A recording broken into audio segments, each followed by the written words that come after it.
మోహన్ రెడ్డి గారు ఉన్నారు. మోహన్ రెడ్డి గారు, కొరియా నుంచి కొన్ని రకాల జంతు అవశేషాలకు సంబంధించినటువంటి కెమికల్స్ని వీళ్ళు తీసుకొచ్చారు అనేది వాదన. సో అది లేదు, ప్రూవ్ అయిందని మీరు అంటున్నారు. వారు పదే పదే ఇదే మళ్ళీ రిపీట్ చేస్తూ ఉన్నారు.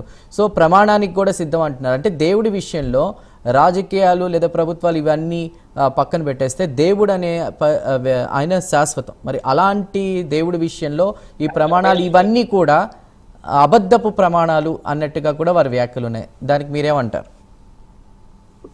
దేవుని మీద నమ్మకం ఉంది కదా, ఎవరికైనా నమ్మకం ఉండాలి కదా, నమ్మకం ఉండేది ఎవరు కదా, అందులో పరిపాలన చేసే వాళ్ళకి బ్రహ్మాండంగా నమ్మకం ఉండాలి కదా.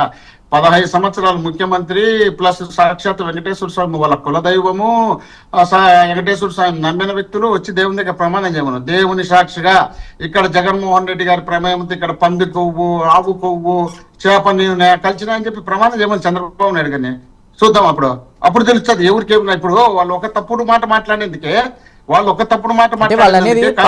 పరకామణి విషయంలోనే దొంగతనం చేసి సెటిల్మెంట్ చేశారు, వీళ్ళనేంటి నమ్మేదన్నట్టుగా కూడా వాళ్ళు మాట్లాడుతున్నారు. దానికి మీరేమంటారు? నేను చెప్పేది కొంచెం వినాలి చంద్ర గారు. ముగ్గురు మాట్లాడినారు కదా, నాకు మాట్లాడండి. క్వశ్చన్ లేదు వద్దన్నా, నాది కొంచెం మాట్లాడి. ఎందుకంటే వాళ్ళు ముగ్గురు కదా, ముగ్గురు 15 నిమిషాలు ఒక్కొక్కరు మాట్లాడి నాకు రావాలి కదా. ఇప్పుడు ఈ అపచారం చేసినారు కాబట్టి కాశీపోక వెంకటేశ్వర స్వామి గానీ, సింహాచలంలో గానీ, లేక తిరుమలలో గానీ ఈ విధమైనటువంటి అపశకనాలు జరిగి అక్కడ అంతమంది చనిపోవడానికి కారణం వీళ్ళు మాట్లాడినటువంటి పనికిమాలిన భాష మాట్లాడినారు కాబట్టి, పనికిమాలిన వరడు దేవుని మీద చెప్పినారు కాబట్టి, వీళ్ళ రాజకీయ స్వార్థం కోసం వీళ్ళు రాష్ట్రంలో ఏ ఒక్క మేలు చేయలేని పరిస్థితిలో ఉన్నారు కాబట్టి, వీళ్ళ జనం చీకొడుతున్నారు కాబట్టి, జనం చీకొట్టేటప్పుడు ఏదో ఒకటి నచ్చ చెప్పుకోవాలి, ఏదో ఒకటి జగన్మోహన్ రెడ్డి గారి మీద రుద్దాలి కాబట్టి, జగన్మోహన్ రెడ్డి గారు ప్రతిపక్ష నాయకుడుగా జనం దగ్గరికి వెళుతున్నాడు కాబట్టి, జనం తండోపతండాలుగా సపోర్ట్ చేస్తున్నారు కాబట్టి, ఇంకా మనకు ఎక్కడ మనకు విధి లేని పరిస్థితి ఉందిరా, మనం ఏమి చేయలేని పరిస్థితిలో ఉన్నామని అనే ఉద్దేశంలో భాగంగా వీళ్ళు తిరుమల తిరుపతి వెంకటేశ్వర స్వామి పవిత్రతను భంగం చేయాలనే ఉద్దేశంలో భాగంగా వీళ్ళు చేస్తున్నారు. తిరుమల తిరుపతి వెంకటేశ్వర స్వామికి మీద జగన్మోహన్ రెడ్డి గారికి భక్తి లేదంట, వీళ్ళకు విపరీతమైన భక్తి అంట, వీళ్ళు సనాతన ధర్మం అంట, వీళ్ళు ఉన్నటువంటి హిందూ ధర్మాన్ని ఇల్లే కాపాడతారంట.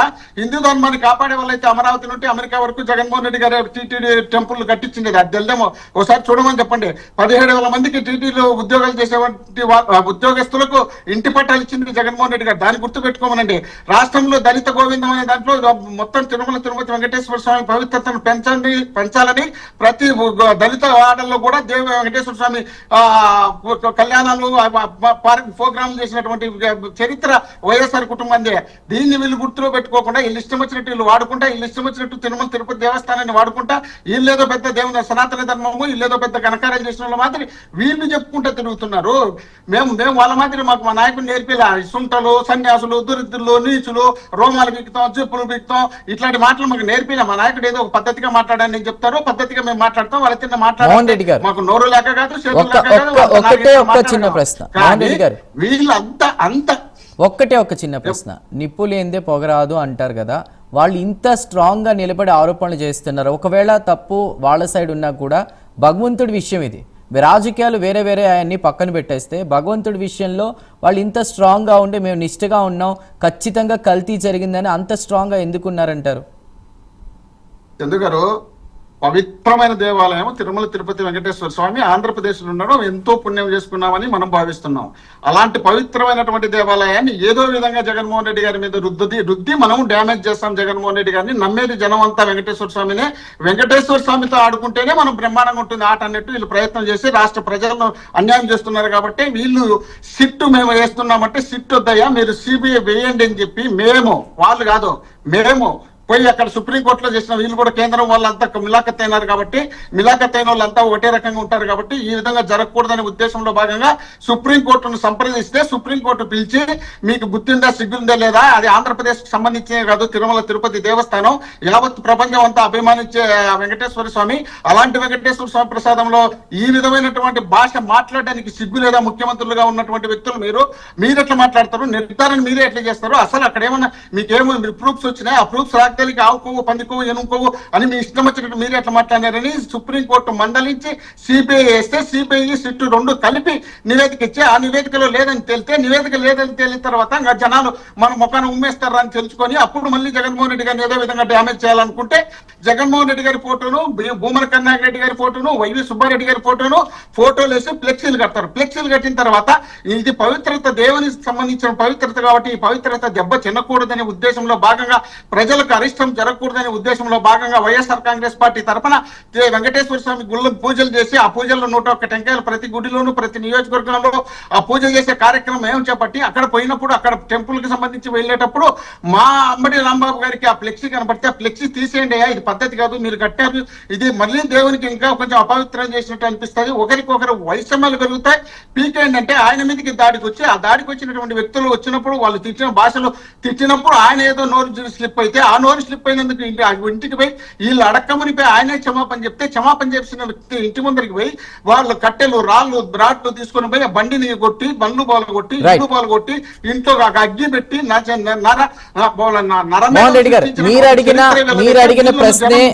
అడిగిన ప్రశ్నే దూరం పెడుతున్నారు కాబట్టి జనం నమ్మలేదు కాబట్టి ఈ విధమైనటువంటి అభిప్రాయంతో జనం ఉన్నారనే ఉద్దేశంలో భాగంగా దాన్ని డైవర్ట్ చేయడం కోసమే ఈ దాడులో మాజీ మంత్రులపైన దాడులు చేస్తున్నట్టు ఈ రాష్ట్రంలో ఎవరికి రక్షణ ఉంది, ఎవరికి రక్షణ కల్పిస్తారు వీళ్ళు, ఈ ప్రభుత్వం ఏ విధమైనటువంటి నడవడికలతో నడుస్తుందో చూడాలనే ఉద్దేశంలో భాగంగా ప్రజలంతా వీళ్ళ పైన చూస్తుంటే మళ్ళీ ఇప్పుడు వీళ్ళు ఒకరితో ఎవరు చెప్పినా నమ్మరు, వీళ్ళు ఒక్కరే చెప్తే నమ్మరు, మళ్ళీ పవన్ కళ్యాణ్ గారిని కలుపుకుందాం అని చెప్పి ఈ రోజు పవన్ కళ్యాణ్ గారితో కూర్చొని వాళ్ళు వీళ్ళు ఇద్దరు కలిసి మళ్ళీ మాట్లాడడానికి ప్రయత్నం అయ్యి నరేంద్ర మోడీ గారు జగన్మోహన్ రెడ్డి గారు ఇద్దరు కలిసి తిరుమల తిరుపతి దేవస్థానం దర్శనాన్ని పోయినారు కదా, అక్కడ ప్రసాదం ఇచ్చినారు కదా, ప్రసాదం ఇచ్చినప్పుడు మన నరేంద్ర మోడీ గారు వచ్చి చెప్పమనండి దీంట్లో ఆవు కొవ్వు పంది కొవ్వు కలిసిందని చెప్పమనండి, ఇదే దేశానికి సంబంధించిన దేవాలయం కదా, ఆంధ్రప్రదేశ్ సంబంధించిన దేవాలయం కాదు కదా, మా ఆయన కూడా వచ్చినారు కదా, అమిత్ షా గారు వచ్చినారు కదా, వాళ్ళు వచ్చి చెప్పమనండి చూద్దాం, లేదంటే వాళ్ళకి ఏమైనా పర్సెంటేజ్ ఏమైనా ఇచ్చింటే దాంట్లో కమిషన్ కొట్టేసి కమిషన్ వాళ్ళకి ఏమైనా ఇచ్చింటే వాళ్ళు తీసుకొని ఇదంతా తీసుకున్నారు కదా, తీసుకున్నారు కాబట్టి మనం బయటపడతామని ఏమైనా గమ్మంగా ఉండాలా చెప్పమనండి. దాని మీద ఇష్యూ నడుస్తుంది కాబట్టి ప్రాపర్ గా ఇన్వెస్టిగేషన్ అంటే దీని మీద ఒక్క నిమిషం కల్తీ జరిగిందా లేదా అనేది బయటకు వచ్చిన తర్వాత ఖచ్చితంగా అందరూ వాయిస్ వినిపిస్తారు. మోహన్ రెడ్డి గారు ఒక్క నిమిషం మీరు అడిగిన ప్రశ్నే. ఒక్క నిమిషం చందు గారు బోలే బాబా అనే డైరీని తీసుకొచ్చింది చంద్రబాబు నాయుడు గారు 17/2/2018లో. 2022లో జగన్మోహన్ రెడ్డి గారు బ్యాన్ చేసినారు. బ్యాన్ చేయడమే కాకుండా 18 ట్యాంకర్లు ఎన్నిక పంపినారు. వీళ్ళు మళ్ళీ వాళ్ళని తీసుకొచ్చి ఏఆర్ డైరీ వాళ్ళు వీళ్ళు అంతా కలుపుకొని మళ్ళీ ఇదే బోలే బాబా అనే క్యాండిడేట్ల ద్వారానే ఈ సప్లై చేసినారు. అప్పుడే వీళ్ళు తీసుకొచ్చింది, వీళ్ళు నివేదిక తీసుకోండేది 24 జూన్లో. వీళ్ళు అప్పుడు కాదు, మేము ఉన్నప్పుడు కాదు, వీళ్ళు ఉన్నప్పుడు జరిగింది. వీళ్ళు చేసే కార్యక్రమాలన్నీ తప్పుడు పనులు. ఆ తప్పుడు పనులన్నీ రుద్దడానికి మా మీద పార్టీలు అన్ని ఉన్నాయి కలిపి మా మీద. ఓకే మీరు కొన్ని ప్రశ్నలు కూడా వేశారు రిషంత్ గారు. ఒకటి, కూటమి ప్రభుత్వం ఇప్పుడు కాదు 2014